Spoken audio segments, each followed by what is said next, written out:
মালয়েশিয়াতে থাকা অবৈধ প্রবাসীদের বিরুদ্ধে কঠোর অভিযান জোরদার করেছে মালয়েশিয়ার ইমিগ্রেশন বিভাগ। গতকাল রাতে শ্রীলঙ্কা রাজ্যের চেরাস এবং গোমবাক এলাকায় পরিচালিত হয় পৃথক সম্মিলিত অভিযান। মোট ৩৬৫ জন বিদেশি নাগরিককে আটক করা হয়েছে, যাদের মধ্যে চেরাস থেকে আটক করা হয়েছে ৫৬ জন বাংলাদেশি। ইমিগ্রেশন বিভাগ জানায় ২৯ জানুয়ারি চেরাস তামান ইমাস এলাকায় পরিচালিত অভিযানে আধুনিক থাম্বেল ড্রোন ব্যবহার করে ছাদ ও গোপন স্থানে লুকিয়ে থাকা অভিবাসীদের শনাক্ত করা হয়। এই অভিযানে ৫৬ জন বাংলাদেশি সহ মোট ২১৮ জন বিদেশি নাগরিককে আটক করা হয়। এইদিকে শ্রীলঙ্কার গোমবাক এলাকায় ইমিগ্রেশন বিভাগের নেতৃত্বে পরিচালিত আরেকটি সম্মিলিত অভিযানে ১৪৭ জন বিদেশি নাগরিককে আটক করা হয়। এতে অংশ নেয় মোট ১৫৭ জন কর্মকর্তা। তাদের মধ্যে ছিল PGA, PDRM, GPN, AADK, JKM.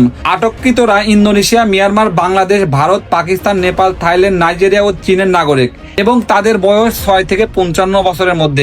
এই অভিযানের ভিতরে কিন্তু শিশুরাও আছে। শ্রীলঙ্কার রাজ্যের ইমিগ্রেশনের ডিরেক্টর খায়রুল আমিন বিন কামরুদ্দিন নেতৃত্বে পরিচালিত এই অভিযান জানানো হয় আটক ব্যক্তিদের বিরুদ্ধে বৈধ কাগজপত্র না থাকা, ভিসা মেয়াদ শেষ হওয়া, ইমিগ্রেশনের আইনের লঙ্ঘনে অভিযোগ আনা হয়েছে। প্রাথমিক তদন্ত শেষে গতকাল যে মালয়েশিয়ার ২টা জায়গায় ব্যাপক অভিযানে যাদেরকে আটক করা হয়েছে সবাইকে কিন্তু সিমোনিয়া ডিপোতে পাঠানো হবে। যারা কিনা অবৈধভাবে মালয়েশিয়াতে বসবাস করছেন তাদের জন্য কিন্তু আবারও দুঃসংবাদ। আপনারা যারা কিনা অবৈধভাবে বসবাস করছেন একটু সাবধানতা অবলম্বন করবেন। মালয়েশিয়ার ইমিগ্রেশন বিভাগ অবৈধ প্রবাসীদের ধরার জন্য তারা কিন্তু প্রযুক্তির সাহায্য নিচ্ছে। গতকাল চেরাসে কিন্তু তারা ড্রোনের মাধ্যমে শনাক্ত করে যে কোথায় কারা লুকিয়ে আছে।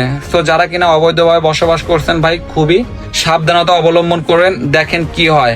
আর যারা কিনা চিন্তা করছেন বাংলাদেশে চলে যাবেন তারা চলে যাইতে পারেন। মালয়েশিয়া সরকার যে প্রত্যাবাসন কর্মসূচি চালু রাখছে এইটার মাধ্যমে।